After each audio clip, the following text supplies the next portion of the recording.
The topic of the panel today is infrastructure is the new oil. There's a broad range of ways to sort of describe it, but it's pretty clear that the 21st century is going to be driven by AI, whereas the growth in the last century was driven by energy.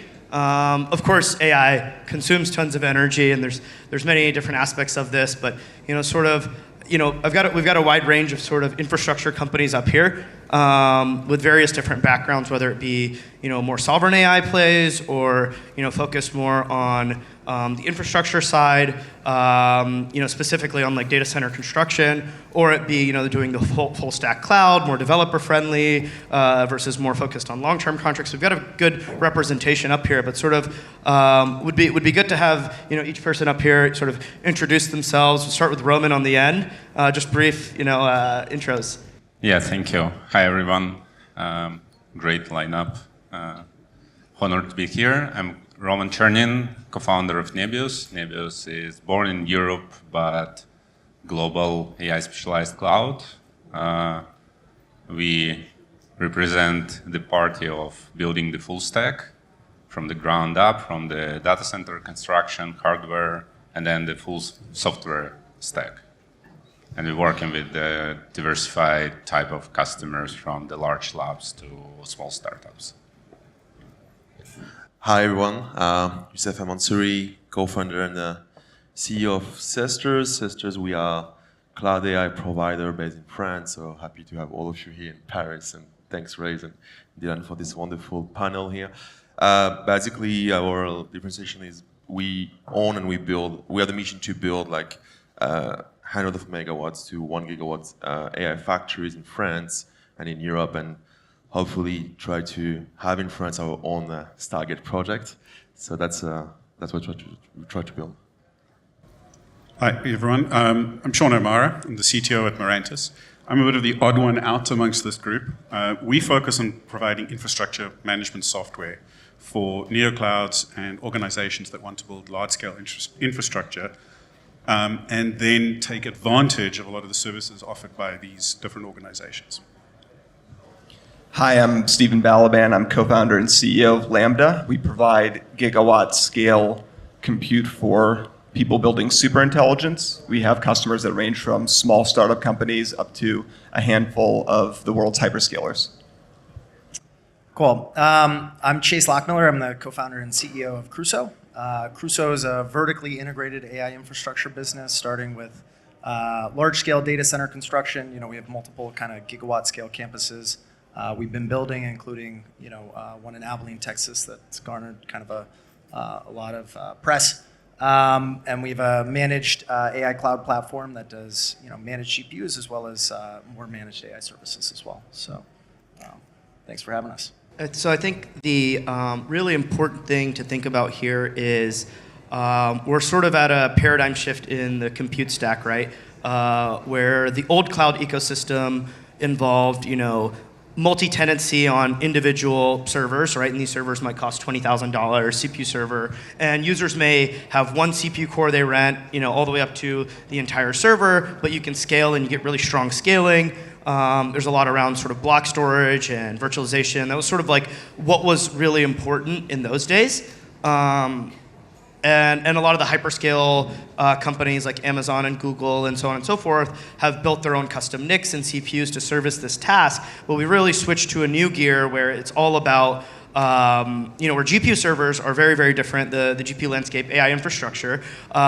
You can't really time slice users on an individual server. These servers cost hundreds of thousands of dollars, if not the new, GB200 from NVIDIA cost, well over $3 million, right? So sort of the cost of these things is huge, and individual users can't splice these servers. So sort of, I think there's a big business paradigm shift, and sort of the technique that people are using to sort of service this differently is quite interesting, right? Whether it be how they build the data center, how they finance it, how they operate the software for the cloud. I guess could you sort of talk a bit, maybe again, like we'll start somewhere over here, right?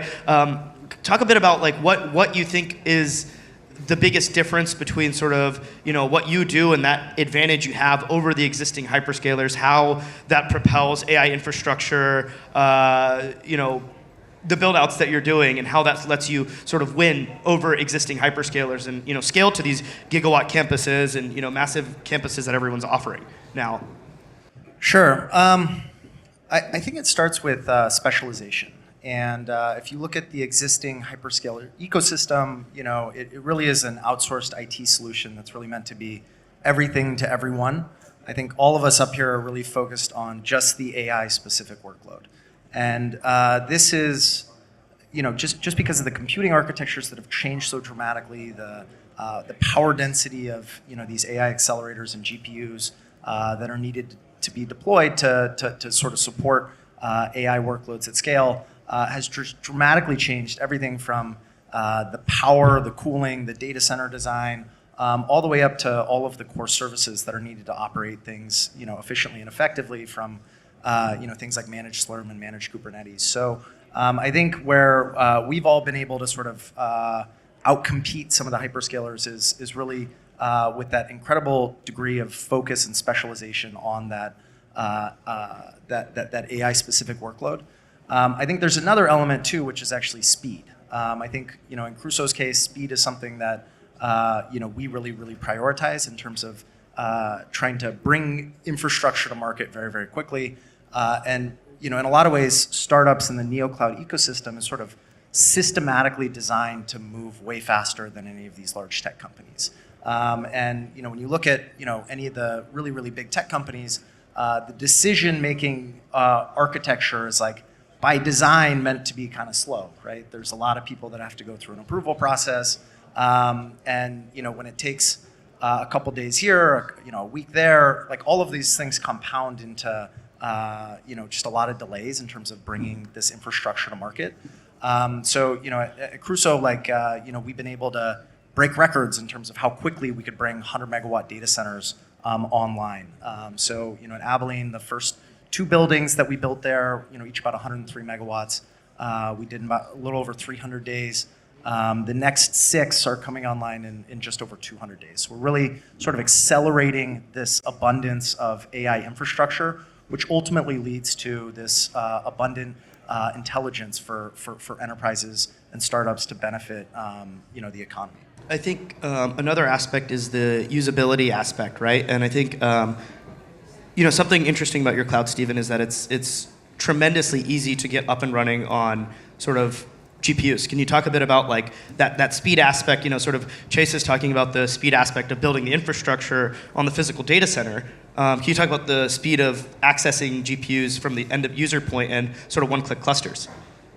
Yeah, so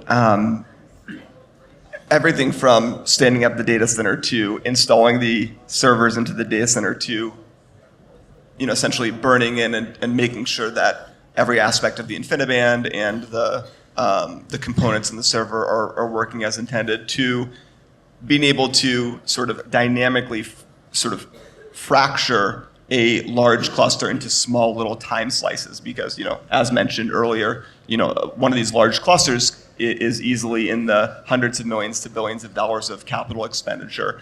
And what we've done is spend a lot of time developing our virtualization software. So everybody here is probably familiar with virtualization from a legacy cloud provider, right? You know, you have a couple of CPUs and you can run multiple virtual machines on one physical host, right? With AI clusters, you're going to need to partition sort of 3 simultaneous network fabrics, right? The in-band, the out-of-band, as well as the compute fabric, which would either be gigabit Ethernet or InfiniBand. And so we've developed some software that allows us to simultaneously partition these 3 network fabrics and provide, essentially, you can take a 8,000 GPU cluster, you can split it up into, let's say, a couple of thousand GPU subclusters, a couple of 512 GPU subclusters, and so on and so forth, and sort of dole those out on a, you know, 15-minute basis, even as low as that. And so I think that's giving people sort of this access to the amount of compute that they need when they need it, where they don't feel like they're risking the financial health of their business. Like that's one end of our product line, which is on the sort of startup land. And then we also have, like, sort of the the longer term take or pay contracts, but like it's all about speed to time to first flop or time to first weight update. I'd be curious, sort of on the Mirantis side, right? Like, what is the unique challenge for these Neoclouds on software? What do you see as like so differentiated versus the software that you can get off the shelf, right? You can go download Slurm. It's open source, right? It's like very easy to. So what I'd be what are the challenges that you see for these Neoclouds in terms of software that is unique, whether it be enterprises or Neoclouds that requires such unique software solutions? I think the key thing is, and Stephen touched on a lot of that, we're dealing with a lot more complexity. We're dealing with applications that have to create a contract for infrastructure. We're no longer dealing with this world where we're completely abstracting that infrastructure from the application. So for Neoclouds, they've got to get started and deal with all of this complexity of setting up virtualization, setting up Kubernetes clusters. It's 4 networks. The PCI bus is a network. We've got to deal with this network. We've got to associate GPUs all the way down the stack into the InfiniBand. We've got to deal with the complexity of creating multi-tenanted environments. Traditionally, VMs, we come along, we build a VM, we create a network underneath that VM, we share a lot of those resources. Now you go into a service provider environment, we've got to create strict multi-tenancy as low down the layer as possible. And again, for the Neoclouds, it boils down to speed. How fast can they take that investment that they've made, which amounts to hundreds of millions of dollars, not just in hardware, but in data centers, and sell that? How quickly can they turn that into revenue for the business? And that's the key thing for Neoclouds.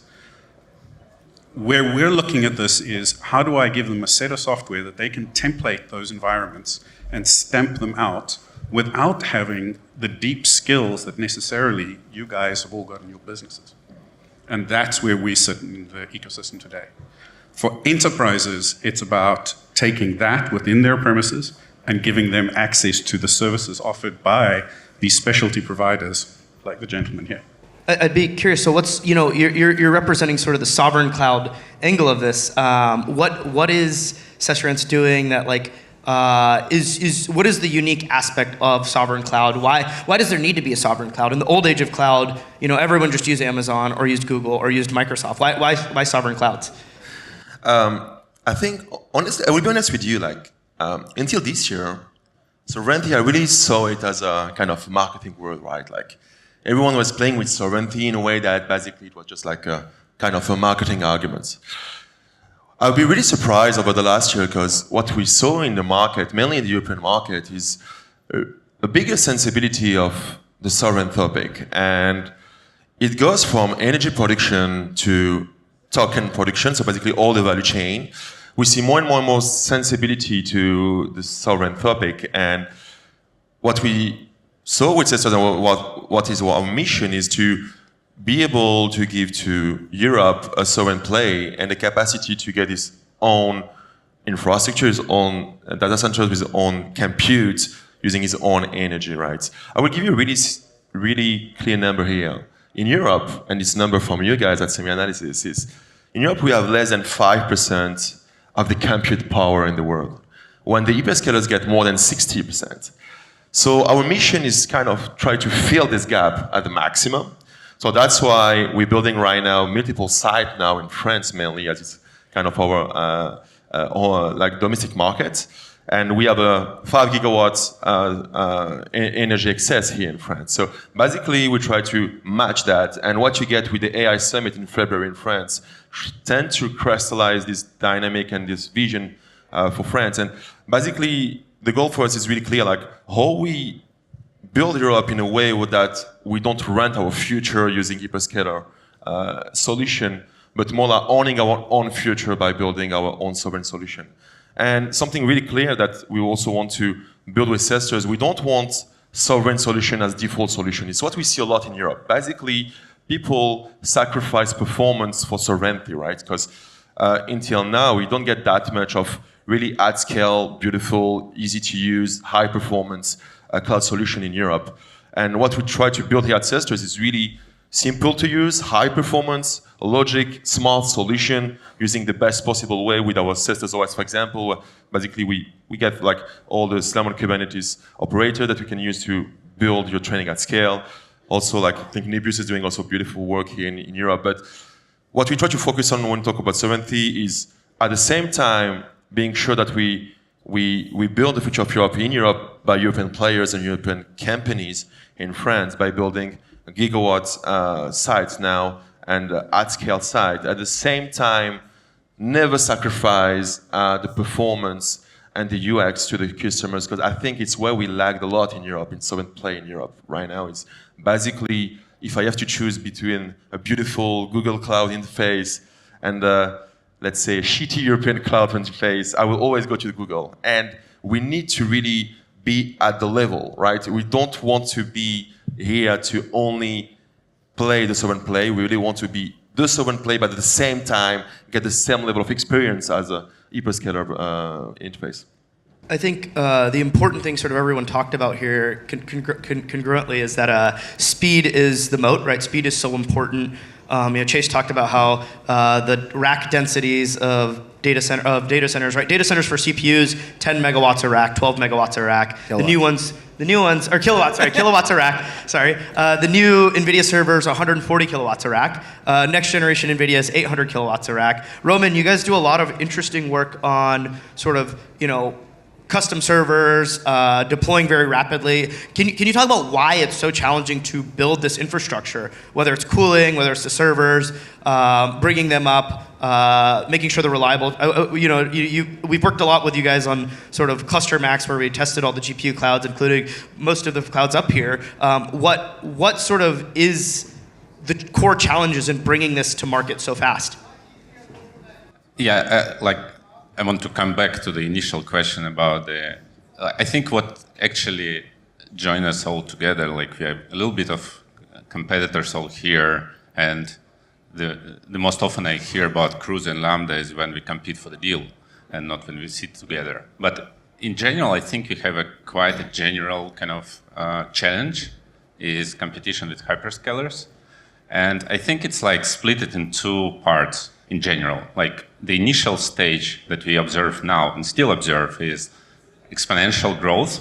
And actually, this is the time when all what we're discussing is playing very nicely. Speed, specialization, focus on delivering the right thing to new workloads, because everything is changing, and the bigger companies are by design slower, so you will always get the advantage of moving faster, be more focused, specialized, just take the more risk, more technological risk if needed. But then the second component of that is actually long-term technology. And I think here I come to your question is, when we started this, we decided, and it was not that obvious, that we need to do the full stack. So starting literally from designing data centers, then racks, and then software platform. Because we believe that long term, the ability to optimize all the things across the stack, thinking about how the software will work when you design the rack, and thinking about how the cooling works when you design the rack, this is something important. And immediately it pays back with just speed of delivery, just the chance to get earlier new chips from NVIDIA, test them, know how the software will work, and then deliver it fast to the customers. It helps. But I think long term, it will also play as a technological mode, because now we serve, we are here AI natives and serve AI natives mostly, people who can actually do a lot of job on their side to adopt to the technology, to switch from vendor to vendor, and so on and so forth. But then the real business will be in the enterprises. And the question, and I think this could be a next question for this discussion, how we all prepare to the enterprise play. What will be important when we shift from serving large labs or hyperscalers or very technological startups to working with real businesses, how software plays there, how maybe infrastructure changes and so on. And I think like the main question we ask ourselves all the time when we develop the architecture is how we'll be able to move forward from working with the people like us, very technical, very technological savvy, very ready to work if needed on bare metal infrastructure, like towards enterprise customers, because the main business is obviously there long term, and the main competition is there. I would like to sort of echo that opinion and sort of now open it up to where anyone free for all and get a little bit more spicy because let you all do your marketing. So basically, the Neocloud stack is very, very confusing. I've counted out over 120 Neoclouds out there. All of them offer different layers of things, whether it's bare metal GPUs, or they offer Slurm, or they offer Kubernetes, Slurm on Kubernetes. They offer on-demand clusters. They only want long-term contracts. There's all these different business models there. There's people who want to step all the way into, actually, no, you just buy tokens from us, or maybe it's like a white glove service where we help you train and inference models. What is the right spot for enterprises, right? We've seen sort of what's the right thing for, if you're working with a company like OpenAI, well, you just deliver them a data center, with Oracle, right? That's sort of the right place for them, but that's not where most of the market needs.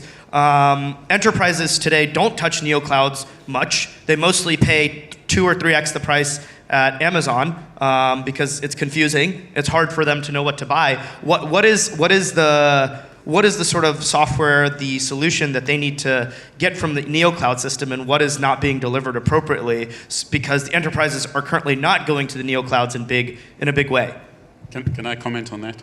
Go ahead. It's a free-for-all. I'm going to be a little controversial here. If we had to sit down and compare the SKUs that you guys sell, you're going to find, I think, the majority of them are the same. You're all competing in roughly the same space.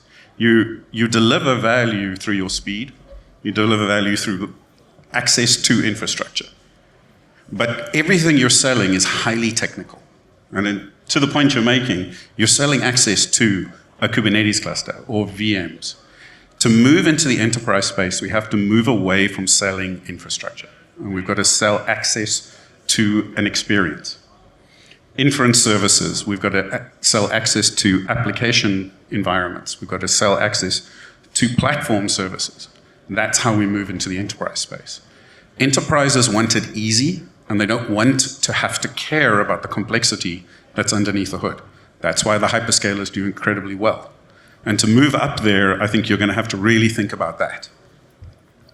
And just to continue on that point, I think it echoes a lot with what I said about the user experience there. And also, when you talk about enterprise and hyperscalers, I think we also need to think about in ecosystems. Why Hyperscaler is so well to convert institutional companies is basically they bring the whole ecosystem. Whatever you want to do in tech, it's available as a service in their ecosystem. And when we talk about CTO, CIO of companies, what they say to you is the cost to switch from an Hyperscaler to a Neocloud, for example, is so high that it just whatever you price, it's really hard for them to have this making sense for the entity. So that's the first thing. And secondly, it's about distribution. I think we all know here all Hyperscalers are super aggressive in terms of companies acquisition and how they have this really big top-bottom strategies where they go directly to CEOs or directly with the governments. So the tactics that Hyperscaler use to convert companies and also the way that they build ecosystem build a really big moat for them. I think there's a good question that everybody on the stage and probably in this room has been grappling with or thinking about is if we were to flash forward 10 years and we were to say, where is the vast majority of the revenue generation associated with all the flops in the world going towards?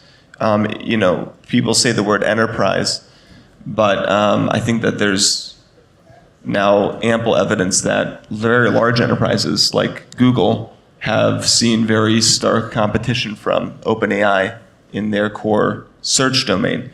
And I believe that if you take that sort of trend to its logical conclusion, which is to say that we continue to build towards sort of artificial general intelligence or even some form of artificial superintelligence, will not most of the revenue dollar generation go towards the people who control those models? I just want to, maybe I'll come back to the enterprise question. Sorry, I'm going to make it discontinuous here. But, I think from our perspective, ultimately, we're in the business of serving our customers. And ultimately, we want to provide great solutions at every layer of the stack. We really value this vertically integrated approach because it gives us a holistic view of the full infrastructure landscape. So, you mentioned with OpenAI, if they just want a very large data center to run, the next biggest cluster in the world, we're happy to help support that. For other customers that are interested in, core virtual machines and, just a managed cluster through managed Kubernetes and like more of an infrastructure as a service solution, then we're happy to support that as well. And I think one thing that's maybe we haven't really touched on enough, which is important to all of this infrastructure, is that it's complicated, right? The complexity of these large scale GPU and AI accelerator clusters is massive. I mean, between both the whole RDMA fabric and how you virtualize that and enable multi-tenancy across that stack, to all of the different components that go into these systems and how you manage the observability and the failure of individual GPUs to transceivers to NICs and just everything across the stack that could go wrong. And I think customer support is actually a very, very important motion in terms of being able to help people realize their AI dreams. And then to your point earlier, I think a lot of folks are looking for more managed services, and I think we've kind of seen this big movement of everybody thinking they want a certain chip, but really what they want is a solution, right? And Crusoe's, we kind of think about that piece of the stack as really AI as a service, and we announced kind of the launch of a managed inference service. There's some other very cool managed AI experiences that we're launching to enable enterprise customers to do their work in an AI-enabled capacity, where they're not having to deal with managing a bunch of different virtual machines or a managed Kubernetes cluster. They're just dealing with an API where they're sort of just directly streaming tokens in and they're getting tokens out. So we kind of think of it as a full stack solution from steel to silicon, from electrons to tokens. We're here to sort of help the industry move forward and provide solutions across the stack. I guess sort of bridging, sort of the spanner you threw in, right? Which is today, infrastructure as a service is where all the money is being made in AI because the demand is insatiable, right? The U.S. in the U.S. collectively, there's like 10 gigawatts going up over the next year and a half, 2 years. And Europe is trying to scale to, gigawatt deployments as well. And then you see these massive multi-gigawatt deployments in the Middle East and Southeast Asia. Each of these gigawatt deployments, once you take it from all the way from the power to the GPUs and the cloud contract, those are tens of billions of dollars each gigawatt, right? All the money's being made on infrastructure as a service today, not on, but in the real world, right? For the rest of the ecosystem, pre-AI especially, platform as a service makes a lot of money, but really software as a service makes all the money. So do you envision this sort of infrastructure as the new oil? Is that what you're targeting, or do you actually think you must move up, right? I think that's sort of a question all of you are grappling with is do I move up the stack to platform or even software as a service? And I'd be curious what you think on that side. Yeah, I think answering the question where the answer for the question is very simple and very scaring, to be honest, like the competition with hyperscalers, because it's tough competition, obviously. like to compete with large ecosystems is very tough task. But I think the answer is laying in a very like basic principles. A, you need to be large. And we all use the opportunity of the current market to become large enough to exist. But then the second answer is you need to deliver a product that people need. And it should be better than what like previous generation companies have. Like, and better, like significantly better. Not 10% better, not 10% cheaper. And I think the answer here lays obviously in the software. So there is two alternatives. A, to be a large infrastructure, large electricity company, like very large, very thin, or like take a challenge and try to build a product that people will use, and this value lays in the software, obviously. And to do this, you need to go upstack, answering your question, like no choice. Just literally no choice. And I think the first thing we start seeing, obviously, is inference, like the inference platforms that probably the first kind of disaggregated from the infrastructure, but not really, software layer. But then we'll see all the ML orchestration, all the enterprise platforms that help people build AI on scale in the companies. And I think like the future of Nebius is obviously to go upstack, build ourselves and partner with the people. And we start seeing like how we crack the first kind of wins and how we break through to enterprises. It's a lot in partnerships. A lot in partnerships with the people who specializes on bringing this AI platforms, like platforms that help people build, like shift from prototypes and presentations and cherry-picked prompting to the production workloads. And I think this is kind of the way to answer. So we all small enough maybe to build it ourselves, but like we need to move upstack into the most necessary pieces, like inference platforms and so on. But then like partner with people. And to partner with people, you also need to design like the product in the right way, make it API friendly, make it developer friendly, because like a lot of go-to-market is not like go to ISVs and work with VARs, like work with ecosystem. So I think like the same questions are like a lot of people asking the same questions where their spot when they develop like software layer, and they need the reliable infrastructure partner who can empower them, because again, the hyperscalers by design eager to expand, like, and for many players in the ecosystem, this is the risk, like the risk of existence. I guess the last sort of thing on this, is that, okay, so your infrastructure side, as you mentioned, utility companies, energy companies are very low margin, very large, but very low margin. As you go up the stack, all the inference libraries are open source, VLLM, SGLang, et cetera. And now NVIDIA, who everyone here spends hundreds of millions, if not billions of dollars with, each of you, is releasing a lot of open source software, but in addition, they purchased this company called Lepton.